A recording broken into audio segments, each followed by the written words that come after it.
welcome back to my channel. I'm so excited to have you here. So if you are new here, I am Yakshi, the face and the brain behind this channel, and I do normally have my assistant who's right behind me. He loves to sit on table, that's why he's on there. Usually he's on there when I'm knitting, so yeah, I don't know what that's about. Anyway, today's demo is manual tucks. Now, if you have done a lot of my tuck demos, I think they were mainly the one with the cams. I can't quite remember, but today I am going to show you how to manually lift stitches, but I am going to be using a stripe pattern, okay? So it will sort of create a little bit of a pattern when you knit with it because you're lifting certain stitches. It's kind of like a ripple effect, I guess, but not quite, but it's quite interesting. So I thought it would be really good to bring this information over to you. Now, if you do have any questions, as usual, leave them in the comments below. And if you haven't already done so, check out my new membership area. I've got 3 options there for you to go and have a look at and see what you're interested in, okay? Support me, help me deliver this amazing information over to you, help me teach more, help me reach my goals, and just grow my business so I can actually have so much more over to you. Okay, let's get started. Okay, so I have gone ahead and casted on a few needles. Now, the number of needles does not exactly matter, but you can do it as wide as you want it to be, okay? And I've knitted a few rows and hung my weight. So for this demo, I will be using the same yarn in just different colours. So I'll be demonstrating with mercerized cotton on tension 5, okay? So once you've knitted a few rows in one colour, go ahead and change over to the second colour. So I will be using a green yarn, and what I'm going to do for the first row, I am going to increase my tension slightly, okay? So I am knitting on tension 5, and maybe I'm going to go over to 6 or 7. So I'll try 7, like that, and I'll go back down to 5 and knit a few rows.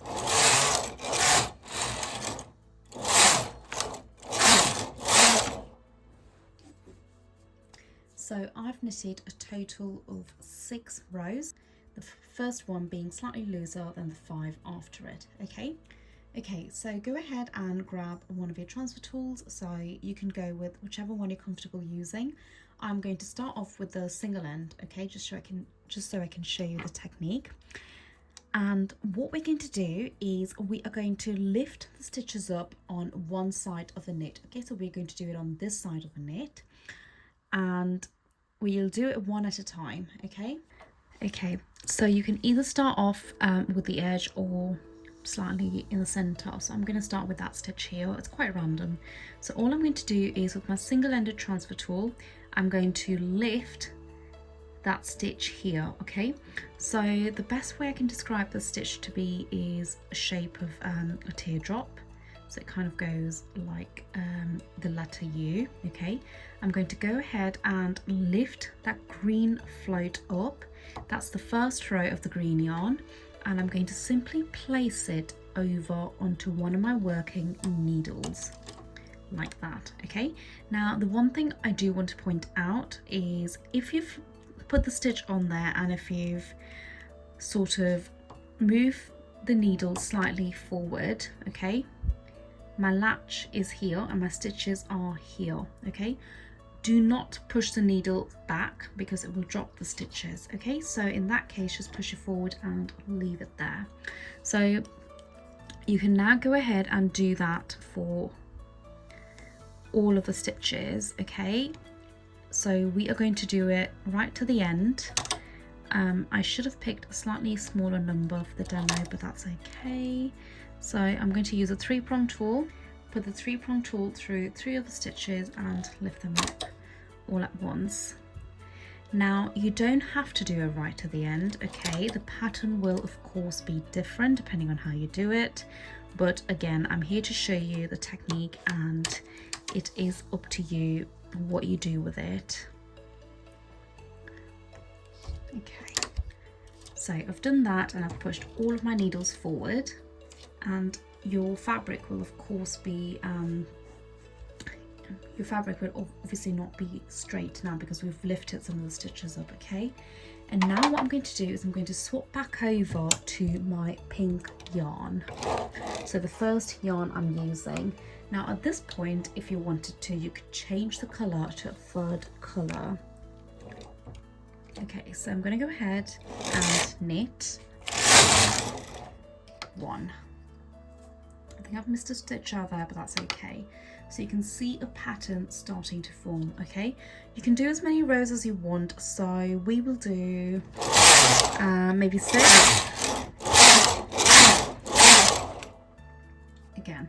Okay, and we are now going to do the same thing with the pink yarn that we did with the green. Okay, now we can maybe stick around to the same section.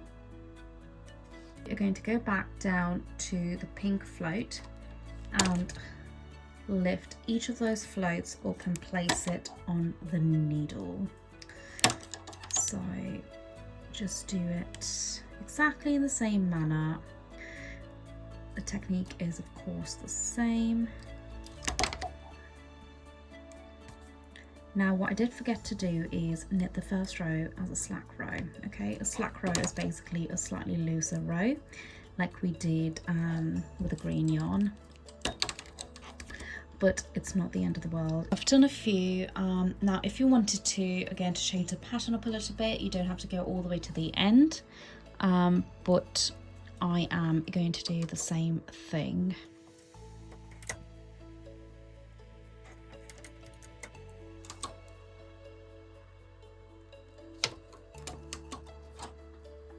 Right, so once you've done so, go ahead and swap your yarn back over to the green yarn, and remember this time we will do a slack row as the first row.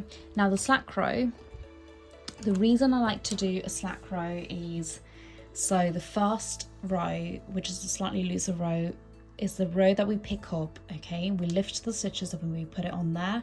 It's slightly easier to see, so it's easy on the eye. So my slack row is 7. Do 1, 2, 3, 4. I forgot to change the tension back to 5. Sorry. Okay, so your first row is a slack row, then the rest is on tension 5. But again, it doesn't really matter, so I'm just showing you the technique, so it's not the end of the world. Okay, so this time around, what we're going to do, okay, so I'm basically going to repeat the lifting of the stitches, okay, and then the next lot that I do, which is the same thing, I'm going to do it slightly differently. Okay, so I'm just going to do this and then we'll move over to the next bit of the demo.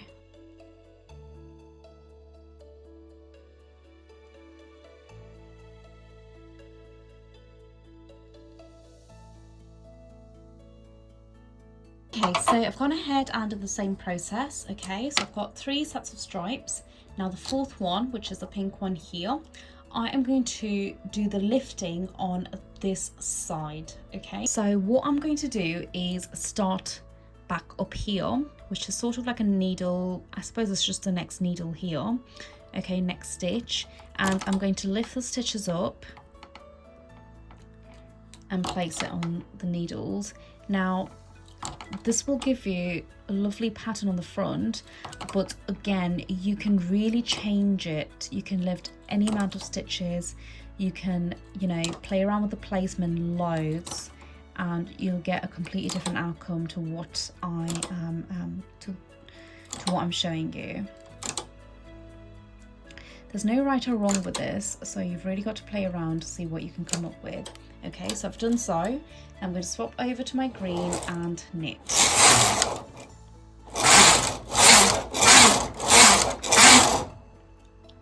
So you can see the pattern starting to form, okay? So I'm going to go ahead and lift these stitches back up. So basically just repeating this, what we've done here, exactly in the same manner, but on the left hand side. And that will just give you the stripe pattern, okay? So this is the final outcome of that swatch, and I think it's turned out really good. I do encourage you to add another colour actually, or add more colours, so it would definitely add more interest to the pattern of the swatch itself. Let me know how you get on, and if you are on Instagram, do tag me in your progress, because I really do love to see how my knitters get on with their work. And it's also good to see the ideas that you guys come up with and share it with everyone else. So if you've got any questions, let me know in the comments below. Alright, okay, I will see you next week, guys. Bye.